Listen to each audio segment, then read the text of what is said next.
Hello friends, एक बार फिर से आप सभी का हमारे चैनल पर स्वागत है। तो आज के इस वीडियो में आपको बताने वाले सीटेट एग्ज़ाम से रिलेटेड कि आपको तैयारी किस तरह से करना चाहिए और आपको क्या करना चाहिए, क्या नहीं करना चाहिए, और साथ में हमारा खुद का एक्सपीरियंस जो रहा है सीटेट एग्ज़ाम से रिलेटेड, वो आज के इस वीडियो में आपको कंप्लीट बताने वाले हैं। तो आपसे रिक्वेस्ट है कि वीडियो को अंत तक जरूर देखिएगा और साथ में आप इस बात से कितना सहमत है ये भी कमेंट में बताइएगा। और साथ में हम अपना यहाँ पे मार्क्स भी दिखाएंगे और साथ में जो एक हमारे साथी है, हमारे कॉलेज में पढ़ते थे, उनका भी यहाँ पे हम मार्क्स दिखाने वाले हैं और इसका हम कंप्लीट एनालिसिस आपको बताएंगे अभी। तो वीडियो को अंत तक जरूर देखिएगा। तो देखिए, सबसे पहले हम अपना यहाँ पे थोड़ा सा मार्क्स देख लेते हैं किस तरह से आया हुआ है। और हम आपको बता दें कि अभी हम सेकंड ईयर में और हमारा साथी भी सेकंड ईयर में है, और सेकंड ईयर में होते हुए भी इतना मार्क्स लाना इतना आसान नहीं होता है। बाकी आप लोग यहाँ पे आगे दीजिएगा एग्ज़ाम तो आपको अपने पता लग जाएगा। तो मैं आपको अपना एक्सपीरियंस यहाँ पे बता देता हूँ। तो सबसे पहले देखिए, हमारा यहाँ पे जो मार्क्स आ रखा था पेपर 1 में बात किया जाए तो मेन यहाँ पे पेपर 2 होता है, क्योंकि आपने ग्रेजुएशन कर लिया तो पेपर 2 पे आपको ज़्यादा फोकस करना चाहिए। लेकिन हम यहाँ पे पेपर 1 का भी आपको पहले एक बार दिखा देते हैं। तो देखिए, यहाँ पे पेपर 1 में हमारा कितना आया था मार्क्स। देखिए, पेपर 1 का हमारा यहाँ पे 116 मार्क्स आया था पेपर 1 में। और उसके बाद यहाँ पे देखिएगा तो पेपर 2 में हमारा यहाँ पे 118 मार्क्स आ रखा है। तो 118 बहुत अच्छा होता है, और वो भी ओबीसी कैटेगरी में। और उसके बाद यहाँ पे नीचे परसेंटेज भी दे रखा है। तो सबसे पहले हम पेपर 1 के लिए देख लेते हैं। तो यहाँ पे जनरली सीडीपी में मैक्सिमम स्टूडेंट का अच्छा रहता है, तो 25 प्लस उसमें स्कोर कर देते हैं। लेकिन इस बार का जो सीडीपी था थोड़ा सा और अच्छा लेवल का पूछा गया था। इसमें कुछ छात्र सब कुछ क्वेश्चन में कंफ्यूज हो गए थे। तो वो अलग बात है कि हमारा यहाँ पे 29 मार्क्स आ गए, लेकिन सीडीपी जो था थोड़ा सा अच्छा लेवल का इधर पूछा था। और उसके बाद मैथमेटिक्स इस बार थोड़ा ईजी पूछा गया था, तो इसमें 28 आया हुआ। उसके बाद यहाँ पे ईवीएस भी ठीक ठाक था। कुछ क्वेश्चन ऐसा देखने को मिला था जो बाहर से पूछा जा रहा था। और उसके बाद लैंग्वेज 1 में हिंदी और लैंग्वेज 2 में इंग्लिश, इस तरह से मार्क्स आया था। उसके बाद मैं आपको पेपर 2 का दिखा देता हूँ। तो पेपर 2 में यहाँ पे देख सकते सीडीपी में इतना आया था। उसके बाद मैथ में 23 और साइंस में 23। तो सबसे ज़्यादा इंपॉर्टेंट यहाँ पे मैथ और साइंस हो जाता है, क्योंकि इसका जो सिलेबस है अपने आप में ब्रॉड होता है। और उसके बाद पेपर 1 में यहाँ पे देख सकते हैं, सॉरी लैंग्वेज 1 में तो 22 और लैंग्वेज 2 में भी 22 आया था। उसके बाद टोटल यहाँ पे हो गया 118। इसी तरह से हम आपको अपने दोस्त का दिखा देते हैं। तो इनका तो और ज़्यादा शानदार रिजल्ट आया है। तो देखिए, यहाँ पे इनका सीडीपी में 28, उसके बाद मैथ में 28 और ईवीएस में 26, उसके बाद लैंग्वेज 1 में 27 और लैंग्वेज 2 में 23। तो इस तरह से इनका टोटल हो जाता है 132। और यहाँ पे आप अपने आप में देख सकते हैं 132 बहुत बड़ा स्कोर होता है 130 प्लस 150 में से, क्योंकि मैक्सिमम का 110 के आसपास ही रहता है। लेकिन यहाँ पे बिल्कुल ही यहाँ पे आप इसको हाई स्कोर बोल सकते हैं 132। और उसके बाद यहाँ पे पेपर 2 में भी बहुत अच्छा किया इन्होंने। सीडीपी में देख सकते 29 मार्क्स, उसके बाद मैथ में देख सकते 23 आया और साइंस में 22। और उसके बाद लैंग्वेज 1 में 26। इनका भी जो था लैंग्वेज 1 हिंदी और लैंग्वेज 2 इंग्लिश था। तो उसके बाद यहाँ पे लैंग्वेज 2 में 23 और इनका टोटल हो जाता है 123। ये भी बहुत अच्छा स्कोर है। अब मैं आपको बताता हूँ, ये सब तो आपको मालूम चल गया कि स्कोर क्या सब था। और उसके बाद मैं आपको बताता हूँ कि तैयारी किस तरह से हम लोग किए थे, कि जिस वजह से इतना मार्क्स आ पाए, क्योंकि हम सेकेंड ईयर का भी पढ़ते थे और साथ में सीटेट का भी पढ़ते थे। तो दोनों एग्ज़ाम का तैयारी करना और उसके बाद इतना अच्छा मार्क्स लाना दोस्तों इतना आसान नहीं होता है। तो वही हम बताएंगे कि आपको किस तरह से स्ट्रेटजी फॉलो करना चाहिए कि आप अपना बीएड का प्रिपरेशन करते हुए सीटेट का प्रिपरेशन करते और अच्छा मार्क्स आप ला सकते हैं। तो देखिए, सबसे पहले तो आपको यहाँ पे सबसे पहला काम क्या करना है कि जो भी आपका, मान लीजिए यहाँ पे हमने सीटेट दिसंबर 2022 का पेपर दिया था। तो हमने क्या किया था कि 2021 का जो भी प्रीवियस ईयर क्वेश्चन था पूरा, यानी कि शुरू से लेके एंड तक, यानी कि कुल मिला के 23 या 24 दिन एग्ज़ाम हुआ था, उसका पूरा हमने सेट सॉल्व किया था। और उसके बाद फिर क्या किया था, एनसीईआरटी बुक को फॉलो किया था, समझे। तो एनसीईआरटी बुक को आपको हमेशा फॉलो करना है।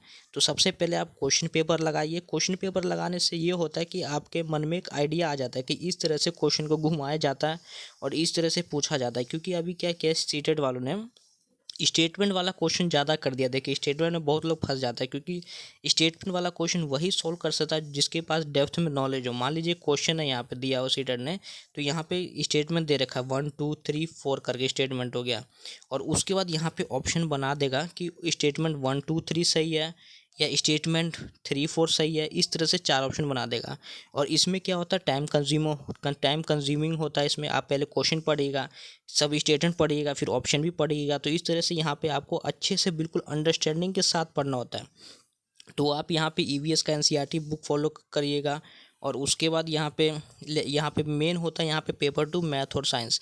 तो यहाँ पे देखिए, जैसे कि मान लीजिए आपका मैथ है, तो आपको इसके लिए शॉर्ट नोट्स बनाना है, और वही सेम साइंस के लिए भी आपको शॉर्ट नोट्स बनाना है। शॉर्ट नोट्स यानी कि बिल्कुल लास्ट टाइम में आप क्विक रिवीजन कर सके, इस तरह से आपको बनाना होता है।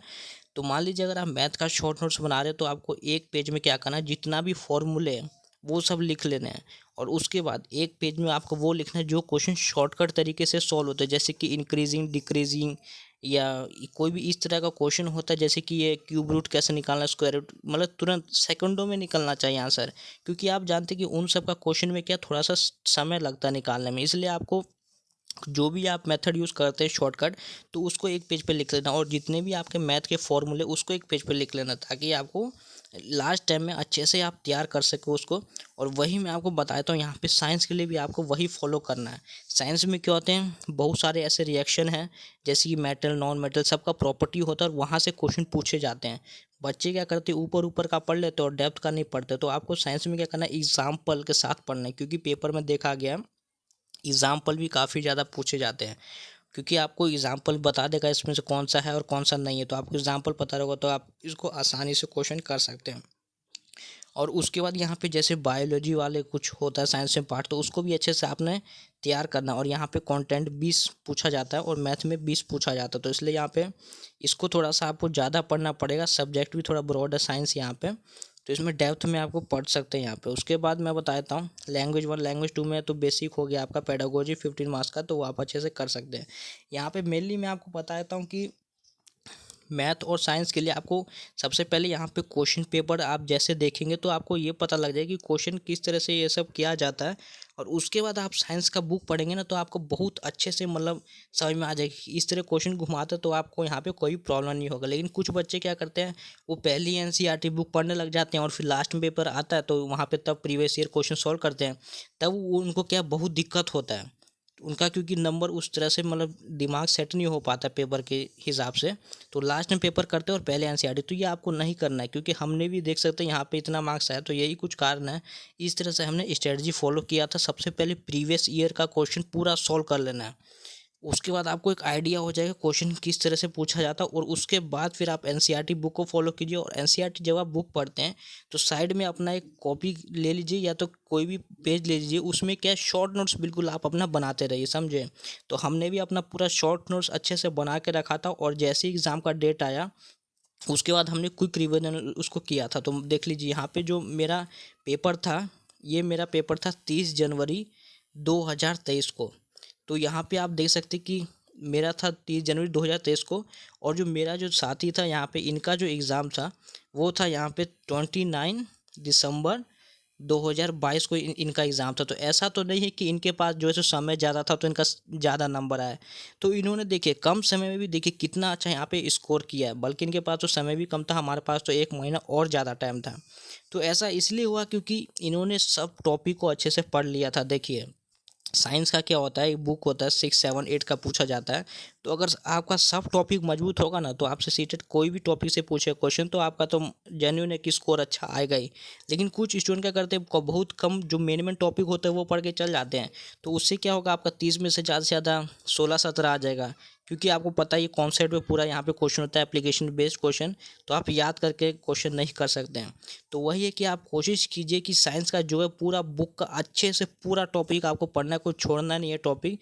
क्योंकि यहाँ पे जो टॉपिक कभी नहीं पूछे गए, अक्सर देखा गया कि टॉपिक को पोस्ट क्वेश्चन में पुट कर देता है पेपर सब में।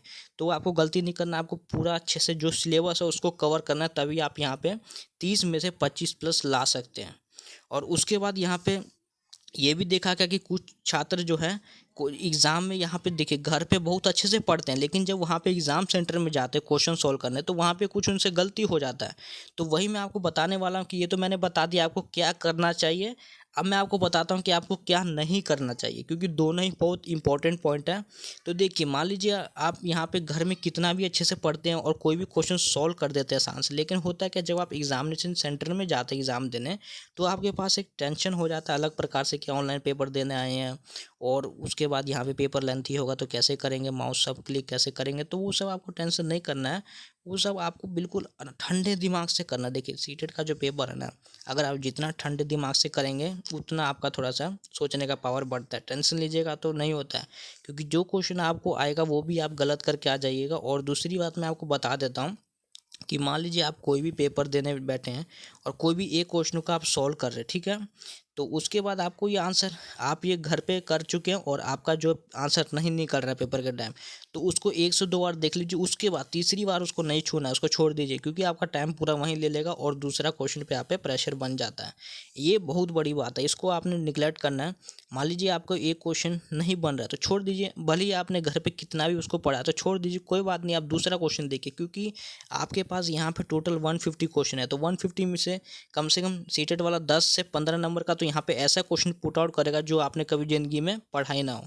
उसके बाद यहाँ पे 10 से 15 बीस में निकाल दीजिएगा तो 135 तक आ जाएगा। और 135, चलो मान के चलिए 130, तो 130 के आपके जोन जोन में है पूरा पेपर, तो 130 आप अच्छे से कर सकते हैं। लेकिन 130 आप तभी अच्छे से कर सकते हैं जब आप यहाँ पे 10 से 15 नंबर या 20 नंबर तक, जब आप इसको आराम से देखिएगा और ज़्यादा टाइम नहीं देना उस पर। जो आपको आता है उस पर टाइम दीजिए ज़्यादा, जो आपको नहीं आता, जो लगता है कि आप पढ़ के आए और वहाँ पे आंसर नहीं निकल पा रहा है, तो उसको छोड़ दीजिए, कोई बात नहीं। 1 से 2 बार देखिए, उसके बाद छोड़ दीजिए, क्योंकि यहाँ पे 150 मिनट होता है, 150 आपको सवाल सॉल्व करना है, मान के चलिए 2.5 घंटा आपके पास समय है।